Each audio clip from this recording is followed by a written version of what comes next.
Some people claim that Battery Park City is not truly Manhattan, and I do have to say, I completely disagree with this statement. I live in Battery Park City myself, and I absolutely love this neighborhood, and to me, it couldn't feel more like Manhattan. Now, I'm gonna go over all the pros and all the cons of this neighborhood, and I do have to say, sometimes I do understand a little bit where these people are coming from when they make this bold statement. Battery Park City is such a quiet and serene neighborhood because it's the most western neighborhood in all of Manhattan, and it's west of the West Side Highway. So you're literally kind of crossing the highway in some way to get to the neighborhood. But because of that, it is very, very quiet and serene, and there's not a lot of people there, except for people that live there and a few people here and there. Some people, when they're living in New York City or moving to New York City, they do not want a quiet, serene neighborhood. They want to be where all the action is, and they want to live right in the middle of it. They want to kind of get that whole hustle and bustle feel right in the neighborhood that they're living in. And I do have to say, you're not going to get that feel in Battery Park City, that's for sure, but sometimes that's a good thing. Because of the quiet, serene nature of the neighborhood, there does tend to be a lot of families that are attracted to the neighborhood because it's a clean and quiet neighborhood. And it makes sense, why wouldn't they be? I also don't mean that there aren't other people that live in the neighborhood. That is for sure not the case. If you actually look at the statistics, there are a big range in people that live in Battery Park City, which is kind of interesting to see. But I do have to say, for someone who does have a family in the city, it's a great spot as well. A lot of people love all the recreation options that the neighborhood has to offer. Now, there is an Equinox in the neighborhood, but sometimes there's just nothing like being able to get outside to get some fresh air, taking a walk, to run along the waterfront, or even bike. I have seen a lot of people rollerblading nowadays. You can just do anything on the West Side waterfront or in the parks that Battery Park City has to offer. So Battery Park City is named after the Battery, the park in downtown Manhattan, and the neighborhood is bordering the Battery. But at the same time, there are also other parks in Battery Park City and not just the Battery. So if you think about it, you have the Battery and then these other parks on the West Side waterfront, and literally the entire neighborhood is basically made up of this green space. It's truly one of a kind. Since the neighborhood is a waterfront neighborhood in Manhattan, that means really, really, really great views. These views are not going to be of Manhattan because you're in Manhattan. So looking out west, you're mostly getting views of the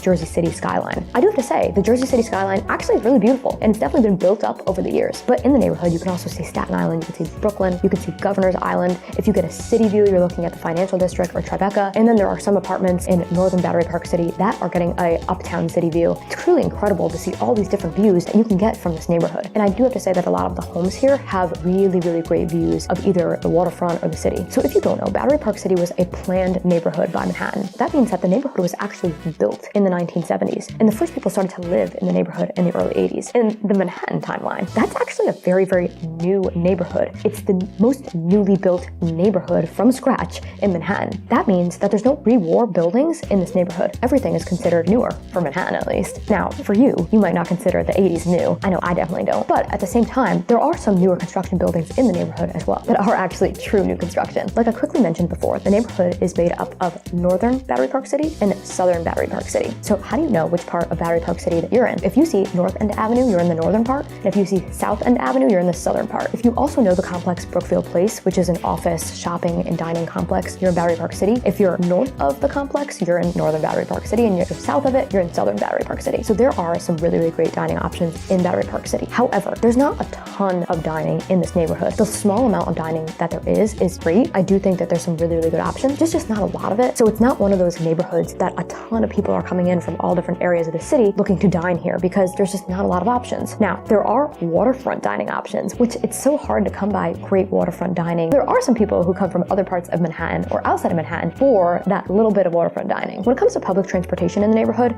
is also lacking a bit. So technically, there really isn't any subway transportation in this neighborhood because you either have to cross the West Side Highway to get a train, or you have to go into Brookfield Place and walk through to get to the World Trade Center and catch the trains there. So depending on where you live in the neighborhood, the subways aren't far, but you are going to have to walk to get a train. You're definitely not going to have a subway stop right outside of your apartment in Battery Park City because they don't exist here. Now, the neighborhood is serviced by buses though. You can get pretty much anywhere in the city by bus. You just have to be willing to commit to the bus lines. So as I mentioned, Brookfield Place is in the neighborhood. Brookfield Place is an office building with also retail shops and a food hall and different restaurants as well. And it's really great and convenient to have this in the neighborhood. I'm actually sitting in Brookfield Place right now because that's where my office is. Now, Brookfield Place is also attached to the World Trade Center Mall, which is the Oculus. Place, you can get to the Oculus underground through Brookfield Place, like through an actual tunnel. You also have all the shops and the dining in the Oculus as well. When it comes to errands and grocery shopping in the neighborhood, there are some small local grocery shops here in Battery Park City, but there are no Whole Foods, there's no Trader Joe's, there's no Fairways. Some of these bigger stores that people are looking for in New York City, they do not have them in this neighborhood. There is a Whole Foods in Tribeca, and there is a Whole Foods in Financial District. Depending on where you live in Battery Park City, you're going to be neighboring